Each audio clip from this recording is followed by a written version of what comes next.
vou dizer para vocês que é fácil, viu? É bem dificilzinho. Não é uma coisa simples de se conceder. O irregular que está aqui, ele vai lá procurar a regularização dele. A Polícia Federal dá um cansaço monstruoso. O menino do Thiago, o chileno lá, o Mauro. Sim. O Mauro demorou um tempão, ele entrou em desespero para poder se regularizar no Brasil. E ele que tem casa, comida, roupa lavada. Não é tão simples. É por isso que nós precisamos estar, o Ministério Público precisa estar atento o tempo todo, porque senão a gente não consegue fazer esse combate. E agora como é que é? Pronto, Mito, chegamos. Nossa, ficou horrível esse negócio azul, né, gente? Desculpa aí. Que eu vi aqui tá bonitinho, mas aí ficou horrível. Até na Cadeia produtiva, temos lá. Interização já tá, né? Temos a grande empresa, vou dar nome. Temos a M-Officer, que ela tem, esse M-Officer é um nome fantasia, ela tem um outro nominho bonitinho. Aí ela contrata a UFIS, não sei o que lá, e a não sei o que lá, para fazer a roupa. A grande empresa dá o molde e fala, olha, isso aqui que eu quero. Ou que faça a gola, ou que faça. Enfim, olha, isso aqui que eu quero. Tá bom. A confecção se chama, a loja se chama M-Officer. O que ela faz? Ela vende roupa. Não sei se de homem, mas de mulher ela vende, não é isso? Ela não tem um costureiro na sua empresa. Aí ela contrata outro. Vou dar o exemplo e dar nome. Ali, a UFIS, que essa UFIS ficou famosa. A UFIS não tem um costureiro. Ela é contratada para fazer a roupa, mas ela não tem um costureiro. Aí, como ninguém tem costureiro, a gente encontra uns costureiros facilzinho. O que ela faz? Ela pega e vai contratar bolivianos. É um exemplo. As oficinas de costura. Chegou peguei uma investigação recente agora do Ministério Público que chegaram nas oficinas e tinham lá 2 famílias, 4 máquinas de costura, 2 de paraguaios e 2 de bolivianos. O paraguaio tinha, quem são vocês? A gente tem empresa. Aí pega o contrato, tá lá, empresa de oficina de costura. Mas não é de nenhum dos 2 paraguaios, é de uma outra pessoa. Aí os bolivianos aqui, outra empresa, que não é daqueles bolivianos que estão trabalhando, mas é de um boliviano que já está regularizado e montou a empresa fachada. Qual é a preocupação lá da M-Officer? Tem CNPJ a oficina? Oficina de costura? Que eu exploro? Tem CNPJ? Então está tudo certo. Nunca ela foi lá ver o que está acontecendo. Quando eu investigava, eu cheguei a pegar, fuçava tudo, essa é uma parte divertida de fazer, né? Gostoso você ficar fuçando as coisas alheias. Parece coisa de investigador de polícia, né? Detetive. E eu peguei, porque eles mandam as etiquetas. Então eu peguei a etiqueta da CIA, peguei a etiqueta da Lojas Marisa, peguei a etiqueta da Pernambucanas, falei, nossa senhora, chamei a CIA, falei, me explica aqui, isso lá atrás. Explica aqui, o que é isso aqui? Olha aqui a situação. Tá aqui, vocês, a roupa que vocês vendem, já comecei a ficar com raiva. Peguei de uma loja do shopping Ibirapuera, que um dia lá atrás eu tinha comprado um vestido que pagou Feliz Sensine. Eu falei, eu não acredito. E eu só via o numerário que eu paguei, entendeu? Pagou 50 pau, uma roupa que foi montada por R$3. Aí eu chamei a CIA, a primeira que eu chamei, porque eu falei, vou chamar a grandona.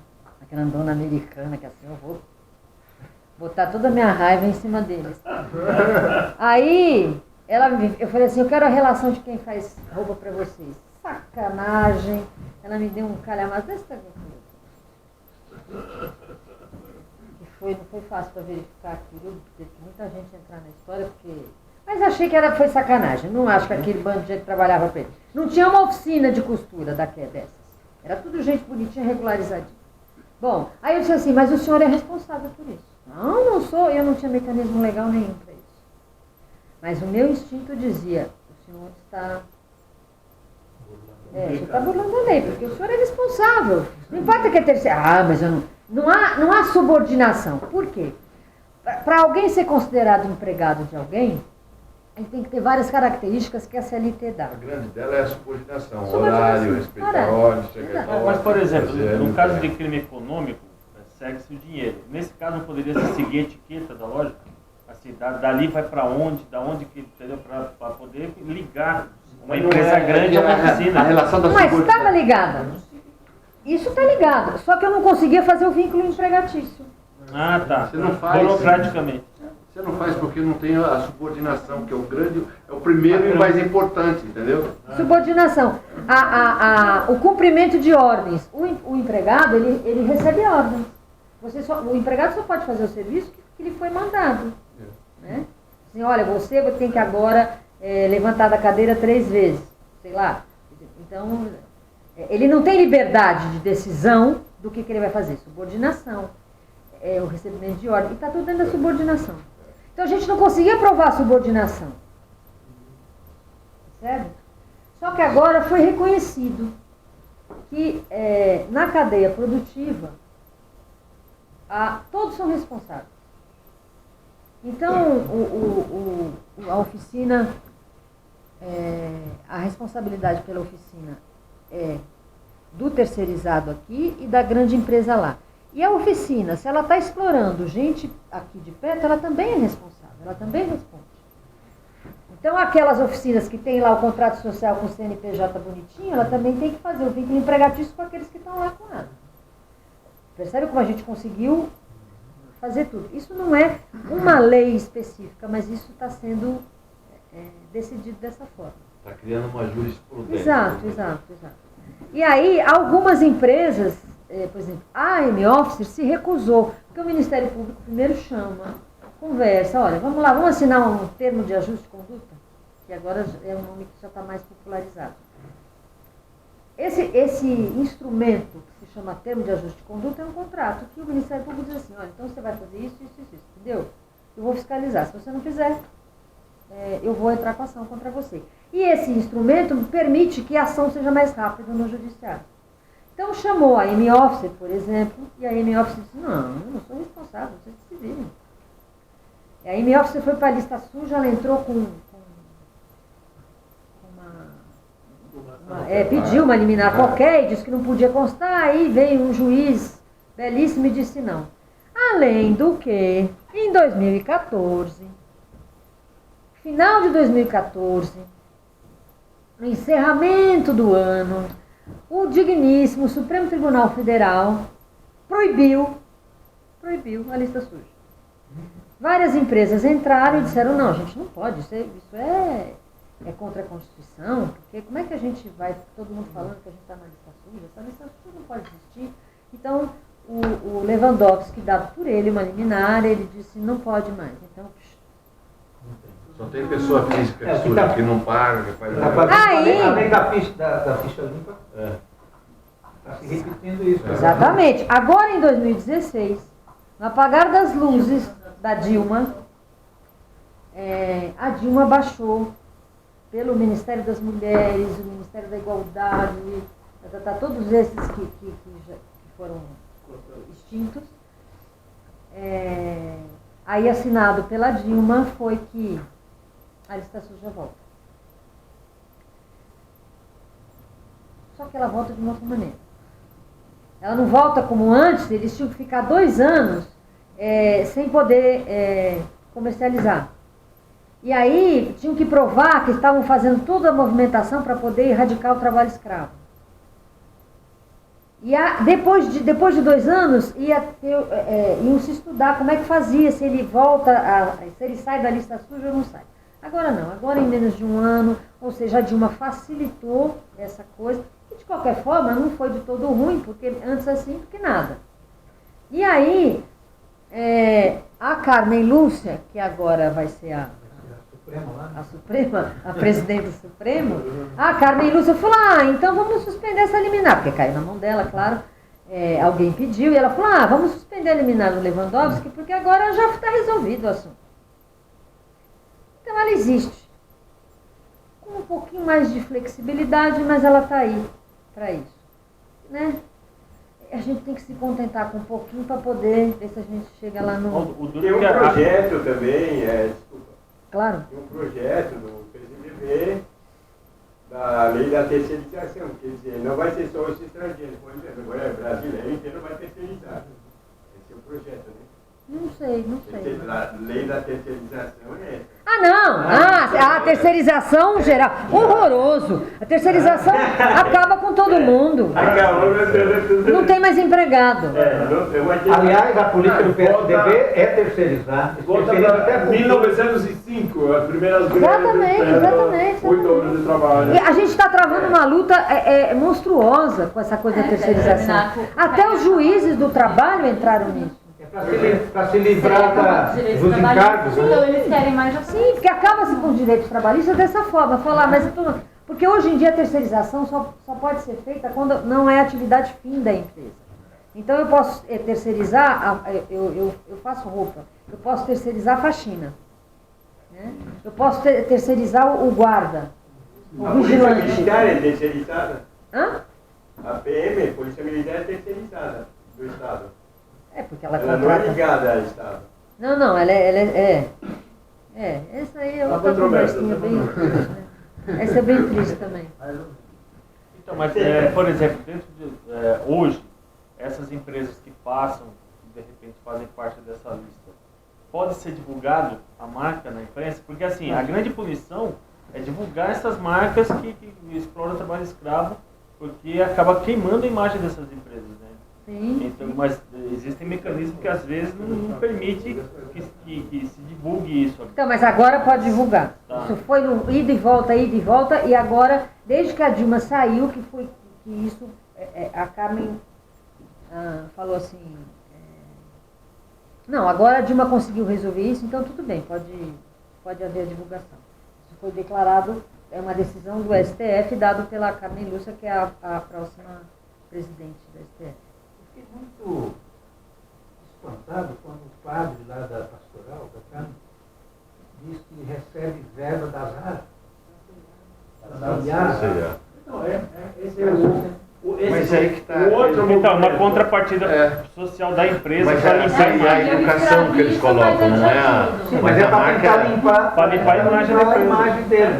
Porque quando ela é pega, e quando há uma condenação, no caso da Zara, a Zara assinou o termo de ajuste de conduta. A M-Office não assinou. A M-Office está brigando na justiça. Tá? Nós entramos com a ação e está lá a coisa. Eu falo nós. E aí eles têm compromisso de tem que ter o compromisso. Eu estava em 2010, 2011, a gente estreou um novo espetáculo com a Companhia Nova de Teatro. Inclusive o Hugo assistiu, aí a gente fala de tudo isso. E tem uma reportagem, coloca uma reportagem da Atena, aí ele fala a Zara, minha Zara aí, ó, assim, brincando, né? E falar de todas essas empresas. Geralmente são as empresas que não são brasileiras, se tornaram depois brasileiras. Por exemplo, não falando de trabalho escravo, mas falando de empregador, péssimo empregador, é o Carrefour. O Carrefour, ele não paga hora extra, ele faz banco de hora, ele faz uma confusão, ele manda o cara bater o ponto e continua o funcionário trabalhando. Eu já não compro no Carrefour há muito tempo, porque quando eu estava no Ministério Público, aquilo era um inferno. Toda hora aquele Carrefour. Agora vê lá se o Carrefour faz isso lá na França. Faz não, ele faz aqui. Lá ele não faz. Mas enfim, você veja, nós temos a M-Office. Mas você está falando isso de empresas, eu até brinquei que eu falei, nossa, a gente não pode comprar roupa mais em lugar nenhum, né? Porque todo lugar. Você vai. Não tem lugar. Todo lugar é escravista de alguém. Ou é na Tailândia, ou é no. Então. É por isso que eu acho que a gente tem realmente que fazer essa divulgação. O trabalho que vocês estão fazendo é maravilhoso, porque é um trabalho que põe em discussão, vai chegar o assunto para quem não chega ao assunto. Né? Porque a imprensa não colabora. Eu não sei se vai chegar para quem não chega, porque a gente vai ficar na praça, lá no Parque da Luz, que é um reduto onde vão bolivianos, coreanos que vão assistir. Dentro dos gestores do parque, Também tem alguns coreanos que ajudam na manutenção do parque, esse negócio todo. É verdade. E que jogam uma petequinha deles todos os dias, bem cedinho no parque. Lá onde vai ter e que a gente palco. vai exatamente ocupar esse espaço. Enfim, não sei se vai chegar, mas não sei de que forma que eles vão receber. Eu também não sei te dizer Cabe a isso. gente colocar de forma, eu acho que assim, que é muito importante, nós temos aqui o dramaturgo, eu acho que cabe a gente colocar de uma forma onde a gente não faça o panfleto da coisa, mas sim que de repente ele se identifica, e a gente sempre faz isso, e a gente se identifica e ele começa a ser um ser pensante e de repente tomar alguma ação, uma atitude contra eles vistam aquilo. a carapuça. Eles vistam a Porque quando eles olham de fora e vê a situação em que eles se encontram, Exato, você chegar e falar, peraí, isso aí é minha história. Eu tenho que fazer alguma coisa para mudar esse quadro. Né? É porque tem um fator também. Dependendo da colocação no texto, né, Você fica com medo, né? aqueles que estão lá, aqueles que estão lá, trabalhando nas oficinas e tal. Será que todos eles têm a consciência que eles estão sendo explorados? Não, segundo o padre não. Segundo o padre não. segundo o que eu vi, também não Mas acho. quando ele se enxergar, ele pode entender isso. Se isso for colocado Quando ele vê a peça, ele vai se isso for colocado por nós, e que a gente consiga fazer com que eles se vejam, como você colocou, aí sim Ele vai se identificar. ou tomar uma atitude, ou então falar, caralho, preciso fazer alguma coisa em relação a isso e preciso trazer as outras pessoas aqui que não têm esse conhecimento, que são iludidos por aquilo que estão vivendo lá. Que pra eles tá bom, porque lá não ganhava nada Deixa eu ver, eu te político. falei daquela O Ramiro ligou. Eu te falei É a trupe lá do Hamlet, que vai denunciar. Exato. Eu te falei da história, falei pra você. A morte Tem do rei. aquela história de uma empresa, de uma indústria lá de Santa Catarina que quer os bolivianos para contratar, que dá um salário, 8 horas por dia de trabalho registrado, e não vai nenhum boliviano para lá, porque eles acham que para receber R$ 1.300 por mês registrado no trabalho não é suficiente. Ele prefere ficar aqui trabalhando 12, 15 horas por dia, Ganhar sendo mais. explorado, porque ele tem a possibilidade de ganhar mais. Mas é a ilusão dele que ele ganha mais. Né? Ele bota na É a ilusão cabeça. dele. Então, Ele, no número, pode parecer que ele ganha, mas ele ganha muito menos. com certeza, porque ele vai ter, inclusive... Ele não tem garantia de nada, Nada, né? absolutamente. Se ele quebrar a mão, onde ele vai? Então, mas é engraçado que ele sai de lá com ilusão, vem pra cá, fica É o que acontece já quando a Carla... É o que acontece na conversa da Carla no dia seguinte, na semana seguinte. A mulher ficou grávida, você não serve pra mim, fora. Fora Então, com a família e vai pra... Some, vai pra um barraco qualquer, comida emprestada, barraco emprestado, tudo emprestado, você não serve mais pra mim. Então, essa ilusão, essa consciência do todo o processo, eles não têm. Então, mas é aquela coisa que a gente discutiu, que é como se fosse a engrenagem de uma máquina. Então, você acha que você só pertence àquele sistema se você estiver ali participando junto com as outras engrenagens. Essa coisa de você trabalhar regulamentado 8 horas por dia, parece ilusoriamente que você está fora do sistema. Entendeu? Por quê? Porque eles foram alimentados e foram desenvolvidos com esse sistema de exploração, que depois é reproduzido. Quando ele conquista a sua independência, ele reproduz isso com outros patrícios, porque foi assim que ele aprendeu. Não é só que ele aprendeu, ele veio para um lugar para ganhar dinheiro, e é assim que ele vai ganhar dinheiro trabalhando 12, 15 horas por dia. É o que foi colocado na cabeça, é o que ele sabe, é isso. E essa situação, não é, que a gente localiza no mundo, Eu quero. os bolivianos e tal, tudo mais, é o que acontece na sociedade com todos. Se chama alienação desse trabalho. Isso acontece com o sujeito brasileiro. Porque a gente está... Exato, eu ia falar isso agora. A gente está falando do imigrante, mas existe uma cultura brasileira disso. De que eu tenho mais vantagem se eu não for registrado. Porque o patrão vai me pagar mais. Nós aqui da Fraternal, por exemplo. Lá. Eu vou processar. Pelo nordestino. Explorado por nós. Aqui tem uma coisa liberada. Eu vou. Só ganha quem está em cima. Veja bem, eu sou Só o tudo, diretor. Quem explora aqui é o turco, hein? É o turco. Na verdade, quem ganha mais é o motorista do caminhão que ganha. Quem explora aqui é o turco. Quem ganha dinheiro é o motorista do caminhão. Eu só entrei pra denunciar no final. Não, mas aqui tem uma hierarquia que é assim. Quando você entra no grupo, porque eu já estou no grupo vai fazer uns 20 e alguns anos, você é explorado pelos que já estão. Eu aprendo como... Porque eu fui explorada, então eu aprendo a explorar. Então hoje eu exploro os novos. Mas isso é natural em qualquer lugar, né? Somos novos. É um fato. É bicho. E tem que acontecer assim. Explora o cara já Agora, está explorando já. financeiramente, o núcleo é explorado pelos novos, porque nós pagamos todas as contas. E os novos chegam, já está tudo certo. Não, tem uma coisa, os novos chegam ganhando a mesma coisa que os que já estão aqui há muitos anos. Eu queria dizer que o assunto é Bolívia. Que meritocracia. Essa maldita ideologia Por quê? Porque a gente quer que as pessoas estejam no projeto, vistam a camisa com a gente, nada mais justo do que o mínimo possível pagar igualmente. Eu quero dizer que eu não vou transcrever essa parte. Domingo você vai transcrever inteira, pô. Fica tranquila que é tudo. Fala bastante, tá? Apesar da gente ter falado que o imigrante hoje, mesmo irregular, ele pode reclamar, o que acontece? O Ministério Público tem entrado, quando ele precisa entrar com a ação, que é a chamada ação civil pública, quando o Ministério Público entra com a ação, tem feito parceria com a Defensoria Pública da União. Porque a Defensoria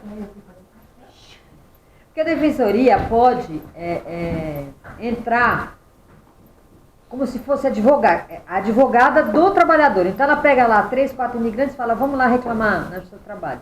E o Ministério Público pede o coletivo. Fala assim, olha, as empresas tais, elas têm que agora seguir tal coisa. Eu vou passar para vocês exatamente o que a gente pede. Qual a obrigação da empresa quando a gente entra no judiciário ou quando ela assina o termo de ajuste de conduta. Mas eu estou dizendo isso porque o imigrante desconhece as leis nacionais. Eles desconhecem, na sua maioria, esses acordos que a gente fez com o Mercosul, Bolívia, Chile. Ele não sabe dessa possibilidade. Então ele acha que ele não pode trabalhar, que ele não vai ser reconhecido. Ele tem medo. Carteira de trabalho, não, a gente não pode porque a gente está irregular. Ele acredita nisso. Ele desconhece. Então, este é olha lá o trabalho de vocês. Não é? É mostrar exatamente a possibilidade deles. Eu posso até... eu acho que é colocar uma pergunta na cabeça. Tem alguma coisa errada? Né? Eu acho que começa com essa ideia assim, dele se identificar e falar, pô, tem alguma coisa errada. Então, que é quando ele deixa a alienação. Né? Eu acho que a nossa função é um pouco isso, assim, de colocar essa interrogação de que, pô, tem alguma coisa errada aí. O Marx fala que a consciência ela é transitória na medida em que você vai percebendo.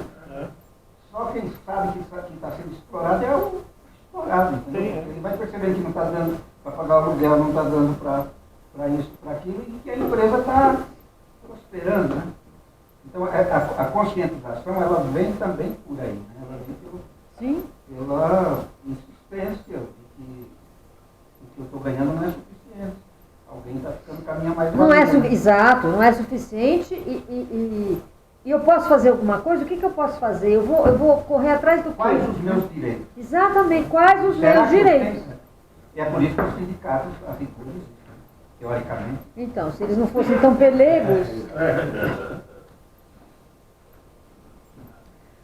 E nessas últimas investigações, nessa cadeia produtiva, é tudo muito organizado, muito mais do que quando eu peguei. É uma máfia. Agora você chega na oficina, tem caderninho dizendo tudo assim, ele pegou um sabonete, 2 acetonas, um algodão, você entendeu? É tudo descrito. Aí, como eles não recebem por mês, por que não recebem por mês? Olha, vamos falar sempre da M-Office para vocês conseguirem entender isso. Vocês nunca mais até porque está com a ação, eles, entendeu? Eu sei que tem um membro aqui da Fraternal que comprou 3 calças lá. Tá ganhando bem, hein? Muito bem, eu diria, né? É que ele mora na Zona Norte, conhece uma oficina do coreano lá que tá esperando por fora pra ele. Assim com o coreano. Assim com o coreano. Eu 3 compras de 2. Porque a empresa era cliente da empresa que eu trabalhava. Tá vendo? Então, assim, eles tinham a loja de funcionários de lá que dava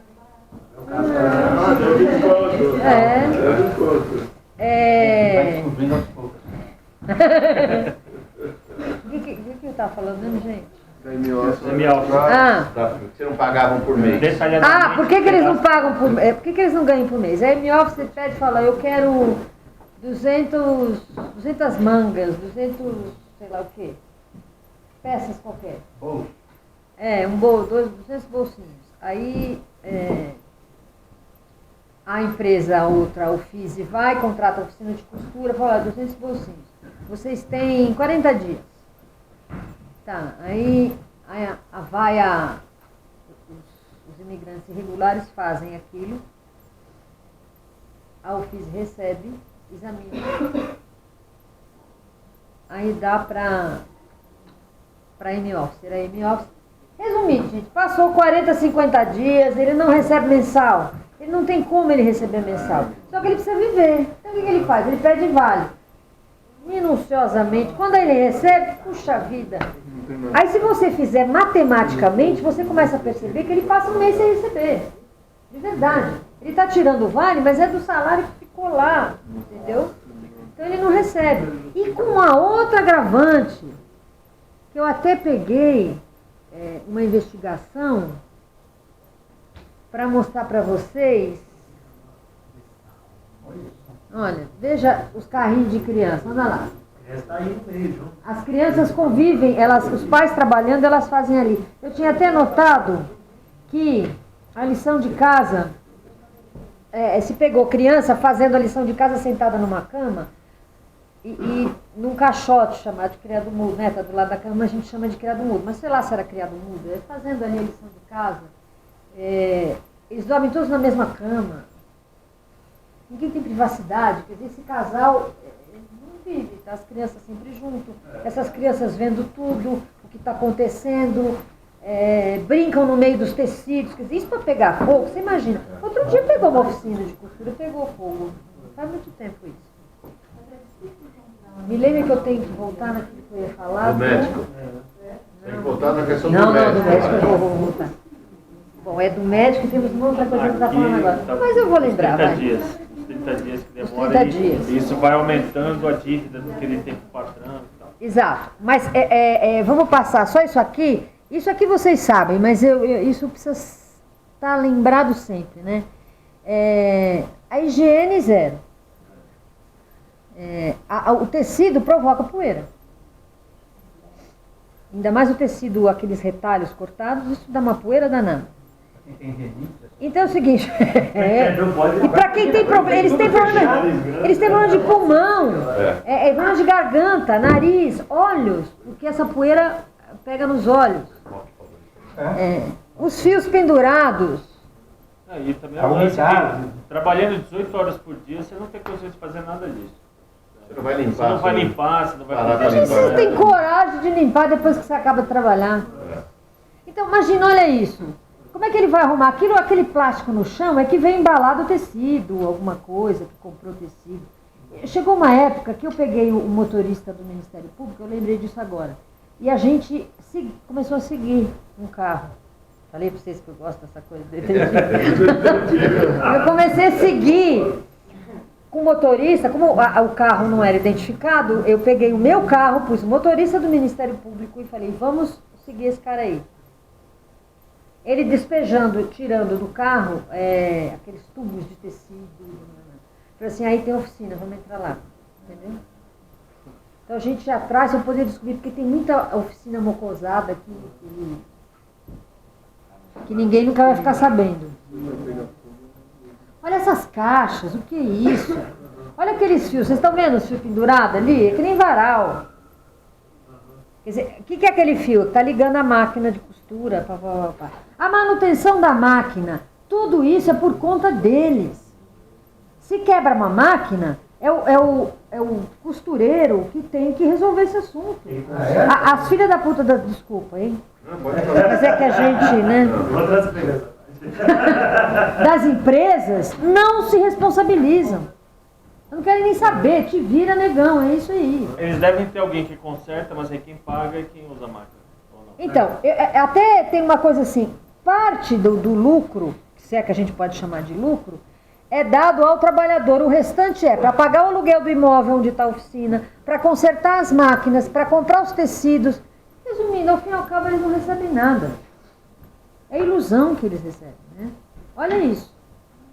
Amigo. Olha lá, amigo. Tem cabimento isso? Essa daí até que é... Olha isso. Olha lá, em cima, olha o telhado, o pé direito. O pé direito está na cabeça da mulher. Aqui deve ser amianto, que aqui dá um câncer. É o antigo lá. É amianto. É o antigo. Lá no Pinho de Riga, o Edinaldo, aquela coisa lá era a gente falava, não vamos ficar muito tempo aqui, gente. Amianto aqui. Ali dava uma bela oficina, né? Ali dava uma bela oficina. Aqui também. O Juanito já está com o projeto no Na verdade, o fomento é todo para mascarar esse trabalho escravo que a gente vai fazer. A gente está entrevistando para descobrir como faz. Olha lá. Então, olha o absurdo. Eles recebem, era isso que eu queria falar. Eles dizem assim, qual a peça, a cor, o valor, eles dão o valor, a quantidade, eles exigem, olha como eles exigem, exigem tudo isso. E para você, absolutamente nada, né? Eu só te dou exigência. Ele é obrigado a produzir a peça exatamente como foi colocada, com as etiquetas, com aquele botão, tudo bonitinho, sob pena de desconto e de rescisão. Né? Então, é só você que se dane. Qualquer alteração tem que ser feita por escrita. O não cumprimento no prazo, no modelo, qualquer coisa, multa. Aí assim, multa 10% do valor unitário. Eu sempre discuti isso, mas valor unitário do quê? Da peça? Quer dizer, esses 10% é conversa para boi dormir. Se eu comprei a peça, então a Amy Officer fala assim, vamos lá, né? O Fizik comprou da oficina de costura 200 peças, com R$1 cada uma, R$200, tá? Eu vou descontar 10% de R$1, percebem que absurdo? Né? Ele desconta, ele não quer saber. E mais, isso é muito rigoroso, esse exame. Hoje em dia, né? Hã? Hoje em dia. Isso aqui agora, nesse momento. Atrasou, multa. Se tem divergência no volume, se eles não gostaram da produção, se atrasou, tudo é tido como atraso, como não cumprimento. Então, ou dá 10%, ou dá 5%, varia, conforme a empresa. Ou seja, é um verdadeiro inferno. Porque claro que quando você costura tem algum defeito. Sei lá, a agulha da máquina estava pá, não sei o quê. Mas se eles reclamarem, tipo assim, do volume, alguma coisa assim, só a reclamação já é... Só a reclamação já é desconto. Tem um contrato que fala isso. Isso aqui não foi porque a gente chegou lá e fez entrevista, não. Tem um contrato que fala isso. Então o cara reclama sempre. Evidentemente, acho que não. Se eles vão fazer o conserto, se eles pagaram, e aí eu já pergunto, eles pagaram o conserto? Por exemplo, você acha que a M-Office chegou lá uma peça esquisita, ela foi ali na esquina e falou, olha, faz aí, arruma aí. Acho que a M-Office pôs dinheiro do bolso para poder consertar, mas ela vai lá e desconta. Se a peça chegou suja, o risco de chegar suja é imenso. Então, olha a higiene que eles trabalham. Que banho que eles tomam, que nesses lugares tem um banheiro com aquele bando de gente. Imagina o estado que encontra esse banheiro. É descontado, e se ela mandar para a lavanderia, é descontado o valor da lavanderia. A lavanderia é uma coisa cara. Alguém aqui põe é mais caro que a peça. Então, mais caro que a peça. É mais caro que a peça.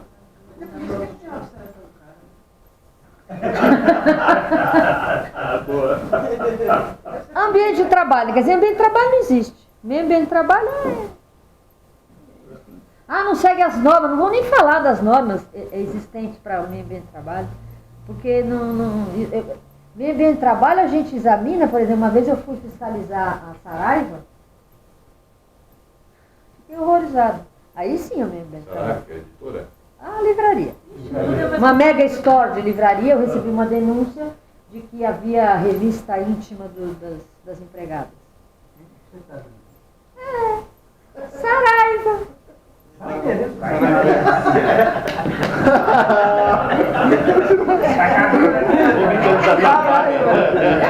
Eu vou ser o revistador.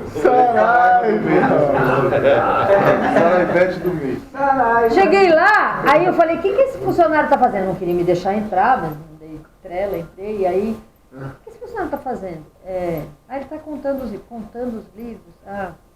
Mas e essa cadeira? Uma cadeira daquelas de escritório que foi achada, acho que no terreno da esquina. E o cara passa horas ali sentado naquela cadeira. Saraiva, né? De chorar. Então você imagina esses aí. Tem alguma loja que a gente pode